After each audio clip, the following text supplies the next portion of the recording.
నమస్తే, welcome to ఇదండి సంగతి. నా పేరు రహీం. ఆంధ్రప్రదేశ్లో కొలువు తీరిన కొత్త ప్రభుత్వం రాబోయే రోజుల్లో ఏం చేయబోతుంది? ఇప్పుడు అందరిలోనూ ఇవే ప్రశ్నలు. ఇలాంటి పరిస్థితుల్లోనే తమ ప్రభుత్వం ఏం చేయబోతుందన్న దానిపై క్లారిటీ ఇచ్చేశారు సీఎం చంద్రబాబు. అమరావతి, పోలవరం పూర్తి లక్ష్యంగా ముందుకు సాగుతామన్న ఆయన అభివృద్ధే తమ ప్రధాన అజెండాగా పేర్కొన్నారు. అంతేకాదు, తమ ప్రభుత్వంలో కక్షలకు చోటు లేదని తేల్చి చెప్పారు.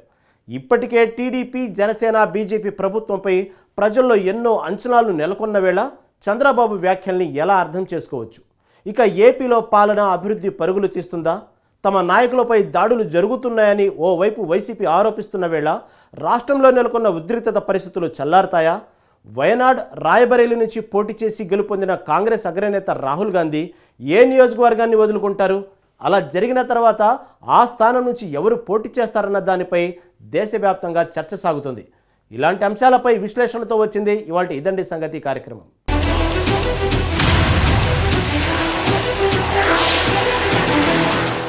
రాష్ట్రాభివృద్ధే మా లక్ష్యం, పెండింగ్ ప్రాజెక్టులను పూర్తి చేయడమే మా ప్రధాన బాధ్యత, ఎలాంటి కక్ష సాధింపులు ఉండవు, రాబోయే రోజుల్లో టీడీపీ కూటమి పాలన ఎలా ఉండబోతుందన్న దానిపై ఏపీ సీఎం చంద్రబాబు ఇచ్చిన క్లారిటీది. ఈ నేపథ్యంలో గత కొద్ది రోజులుగా రాష్ట్రంలో నెలకొన్న ఉద్రిక్తత పరిస్థితులు ఇకనైనా సద్గుమణుగుతాయా అన్న అభిప్రాయాన్ని వ్యక్తం చేస్తుంది వైసీపీ.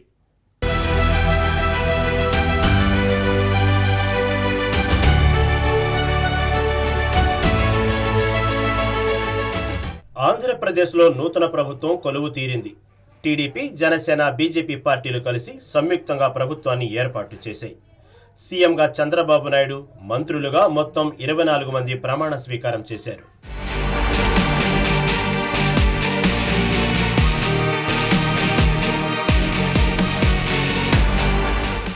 కొత్త ప్రభుత్వం ఏర్పాటు కావడంతో ఇప్పుడు అందరి దృష్టి కూటమి ప్రభుత్వం రాబోయే రోజుల్లో ఏం చేస్తుందన్న దానిపైనే నెలకొంది. అయితే మంత్రివర్గ ప్రమాణ స్వీకారం అనంతరం చంద్రబాబు నాయుడు నూతన అమాత్యులకు దిశానిర్దేశం చేశారు.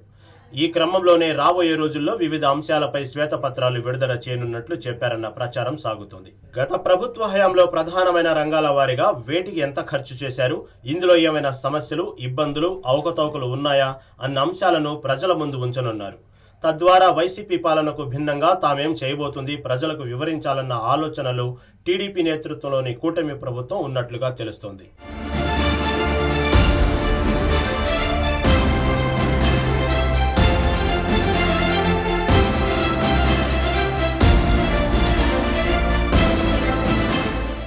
ఇదే సమయంలో రాష్ట్రంలో పెండింగ్లో ఉన్న పలు అంశాలను పరిష్కరించడం, పూర్తి చేయడమే మా ప్రాధాన్యమంటూ ఇప్పటికే చెప్పుకొచ్చారు ఏపీ సీఎం చంద్రబాబు నాయుడు. రాష్ట్ర ప్రజలందరికీ మంచి చేయడంతో పాటు అభివృద్ధిలో ప్రజలు మమేకం కావాలని పిలుపునిచ్చారు. ఇక ప్రధానంగా రాజధాని అమరావతి, పోలవరం ప్రాజెక్టులను పూర్తి చేయడమే లక్ష్యంగా పనిచేయనున్నట్లు తెలిపారు చంద్రబాబు. అదే స్ఫూర్తితో అమరావతి, పోలవరం ఈ రెండు ప్రారంభించాను. కానీ దురదృష్టం, రెండు కూడా ఈరోజు పడకేసే పరిస్థితులు వచ్చాయి. అమరావతి విధ్వంసం పాలైంది. పోలవరం ప్రతి ఎకరాకు నీళ్లు ఇవ్వాల్సిన జీవనాడి గోదావరిలో కలిపేసే పరిస్థితులు వచ్చారు. ఈ రెండు కూడా మళ్ళా సెట్ చేసుకోవాల్సిన అవసరం ఉంది. ఏపీ సీఎం చంద్రబాబు ప్రకటనతో ఇటు అమరావతి రైతుల్లో, అటు పోలవరం నిర్వాసితుల్లో ఆనందం వెల్లివిరుస్తోంది. అసలు ఎన్నికల ఫలితాలు ఇలా వెలువడుతూ కూటమి గెలుపు ఖాయమన్న లెక్కలు వస్తుండటంతోనే అమరావతిలో హడావుడి మొదలైంది. టీడీపీ కూటమి ప్రభుత్వం గెలవటంతో అమరావతిలో జంగిల్ క్లియరెన్స్ పనులు మొదలుపెట్టారు అధికారులు. యుద్ధ ప్రాతిపదికన ముళ్ల చెట్లు, అడ్డదిడ్డంగా పెరిగిన చెట్లు తొలగించారు. గడ్డి మొక్కలను పీకేశారు. మట్టి చదును చేశారు. సిఆర్డీఏ భవనానికి రంగులేశారు. ట్రాన్స్ఫార్మర్లు ఎక్కడికక్కడ ఏర్పాట్లు చేసి విద్యుత్ దీపాలు ఏర్పాట్లు చేశారు. దీంతో ఇప్పటికే అమరావతి కొత్త రూపు సంతరించుకుంది. ఇలాంటి వేళ సీఎం చేసిన ప్రకటనతో రాజధానిలో అభివృద్ధి మళ్లీ శరవేగంగా పరుగులు తీయనుంది. మరోవైపు పోలవరం పనుల్లోనూ కదలిక రానుంది. ఇటు మరో 30% వరకు పనులు మిగిలి ఉండగా పరిహారంలోనూ ఇంకా ఇబ్బందులు ఉన్నాయి. దీంతో త్వరలోనే అవన్నీ పూర్తయి తమ కల నెరవేరుతుందని భావిస్తున్నారు.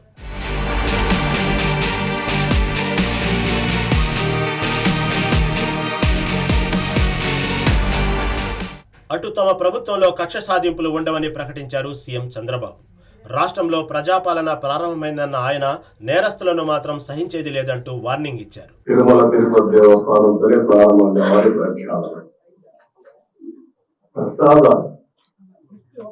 క్లీనింగ్ లేకపోతే పరిశుభ్రత అన్నిటికీ తెలియదు చేశారు. కదా నేను వస్తే పరదాలు కట్టే పరిస్థితి ఇంకా హ్యాంగ్ ఓవర్ పరదాలు కట్టేస్తున్నా అంటే అలవాటైపోయింది. రెండోది మనుషులు వస్తే వాళ్ళకి హ్యాండిల్ చేయడం తెలియడం లేదు. మనుషులు వస్తే హ్యాండిల్ చేయడం తెలియదు కాబట్టి కర్ఫ్యూ పెట్టాడు. కర్ఫ్యూ పెట్టేస్తే ఎవరు రాడు, ఇంక నేనే వెళ్ళిపోవచ్చు, నేనే వచ్చి ఇస్తామని. ఇలాంటి కన్సెప్ట్స్ అంతా చూస్తే చాలా బాధ వేస్తుంది. అదే మరి పెద్ద ఎత్తున అవకతవకలు జరిగాయి. ఎప్పుడు కూడా కక్ష సాధింపు చర్య ఉండకూడదు, కానీ తప్పులు చేసిన వాళ్ళు కూడా ప్రక్షాళన చేయకపోతే వెంకటేశ్వర స్వామి కూడా సహకరించారు.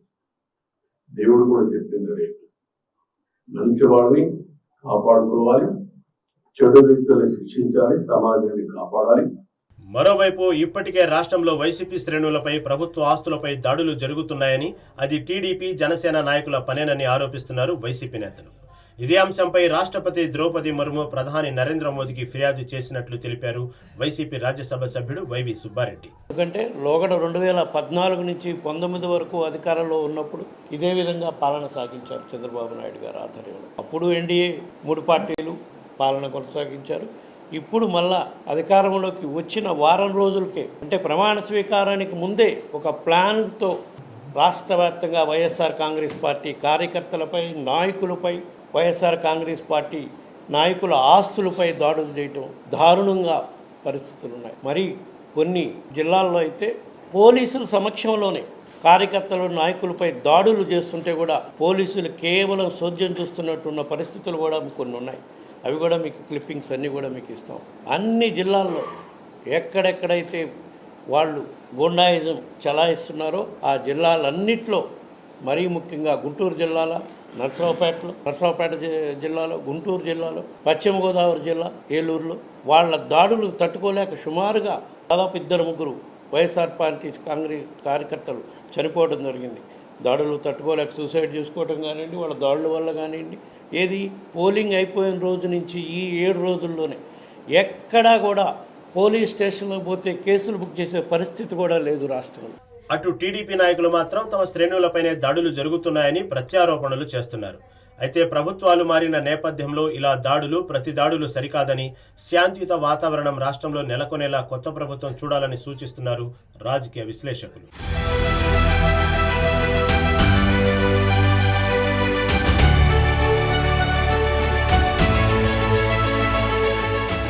ఇది వాటి ఇదండి సంగతి కార్యక్రమం. రేపు మరో ఎపిసోడ్తో మళ్ళీ కలుద్దాం. అంతవరకు సెలవు, నమస్తే.